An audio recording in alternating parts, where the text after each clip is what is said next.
Developing and setting up the production of advanced weaponry requires years of extensive research and hard work.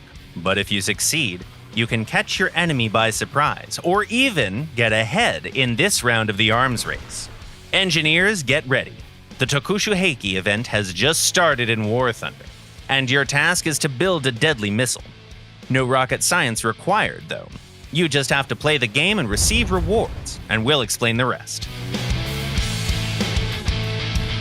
Building a missile is actually pretty easy.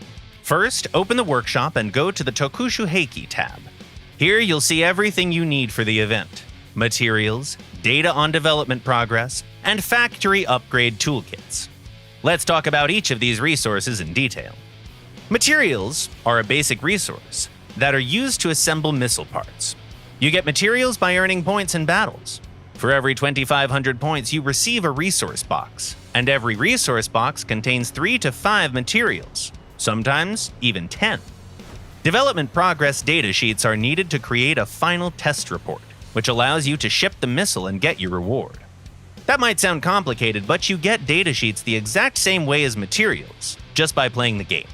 For every 7,500 points, you receive a single development progress data sheet. When you get 20 of those, you can convert them into a development progress report.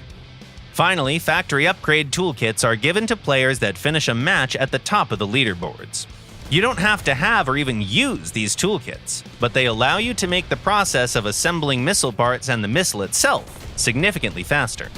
Keep in mind, though, that the level of your factory is reset every time you get a test report, so it's a good idea to use your toolkits early on. Now let's see how it works in-game. Let's say you've just played a few battles and earned some materials. It's time to make some missile parts. Go to the workshop, open the Tokushu Heiki tab, and click the To the Factory button. Different parts require a different amount of materials. Choose a part that you can afford and simply click the Produce button. Once completed, click Finish. Now that missile part is ready. After all required parts are assembled, the only thing left to do is to build the missile itself. You do it in the very same menu. The next step is a bit tricky, though. Before you can ship the finished product, you have to test it. No engineer worth their salt would ever ship a design without testing it first. In order to see whether your missile is combat ready, you'll have to do a special mission. Carefully check the controls, the engine, and the fuel system for any issues. If all other systems are okay, check the fuse. Testing might reveal that some of the missile systems don't work as intended. That means that some of the parts are defective. After you figure out which systems are failing, click the Prepare the Report button and mark all defective parts. If you answer correctly, you'll receive 3 resource boxes to help you with the production of the next missile. Don't worry though, even if you're wrong, you'll still get something for your troubles: a single resource box. By preparing a report on a combat-ready missile, you'll obtain a target destruction report. Combine it with a development progress report, and you'll get a complete test report that can be exchanged for event vehicles. All vehicles obtained from the event are given in the form of coupons that can be activated on your account or sold to other players on the marketplace.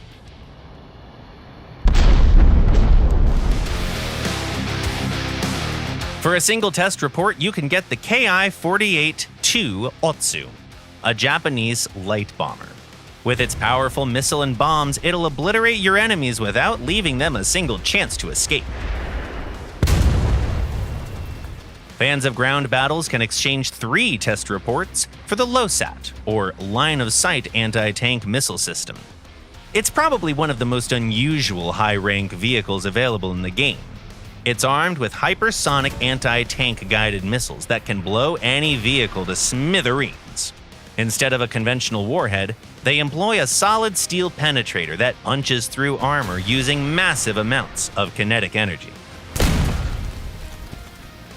3 test reports can also be exchanged for IJN Kurama, a pre-World War I Japanese battlecruiser. This is a slow but imposing ship, featuring 305mm main battery guns, as well as powerful auxiliary 203mm guns. That's enough firepower to melt the heart of any captain. It doesn't hurt that the battlecruiser also has enough armor to survive any return fire. Finally, the last reward that you can get for 3 test reports is a twin-seat trainer version of the F-100 jet fighter, arriving in the Chinese tech tree. Like other Super Sabres, this aircraft has excellent flying characteristics and is capable of supersonic speed. It's no slouch in the firepower department either. The Jet's 6 hardpoints can carry a wide variety of armaments. For ground targets, you have the powerful AGM-12 Bullpup missile, suitable for high-precision strikes against enemy armor. For air targets, there's the Sidewinder air-to-air missile. And then you also get retarded bombs, chaff containers, and so on. That's it. Fight, earn points, assemble missiles, make sure they're combat ready, and we'll see you in War Thunder.